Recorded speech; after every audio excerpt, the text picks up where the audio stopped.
Hello my dear student.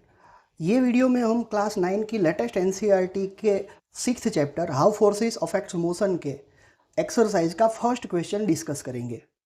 ये question में यहाँ पे दिया गया है, एक टेबल फ्लोर पे पड़ा है और वो टेबल पे हॉरिजॉन्टल डायरेक्शन में एफ फोर्स लगा के उसको कांस्टेंट वेलोसिटी से मूव कराया जा रहा है और ये मोशन में उस पे फ्रिक्शन फोर्स फ्लोर कितना लगा रहा है टेबल पे, वो हमें निकालना है।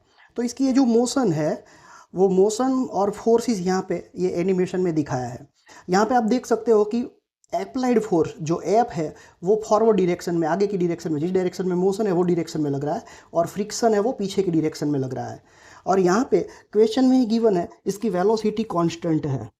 हमें पता है कि जब वेलोसिटी कांस्टेंट होती है तब उसका एक्सेलरेशन जीरो होता है। वेलोसिटी कांस्टेंट है इसलिए एक्सेलरेशन जीरो है। अब Newton's second law of motion बोलता है जब नेट फोर्स एफ नेट जो है वो एम ए है, ए जीरो है, ए इसमें जीरो पुट करेंगे तो एफ नेट भी जीरो आ जाएगा। तो यहाँ पे इस पे दो फोर्स लग रहे हैं, उसका नेट जीरो है।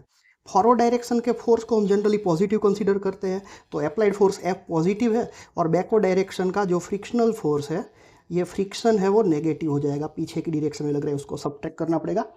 तो ये इसमें से F को सब्जेक्ट बनाएंगे तो F इक्वल टू फ्रिक्शन आ जाएगा, मतलब हमें ये फ्रिक्शन का मैग्नीट्यूड मिलेगा।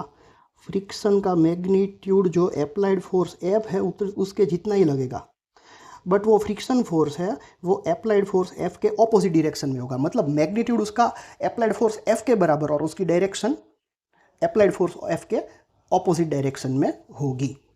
Thank you for watching.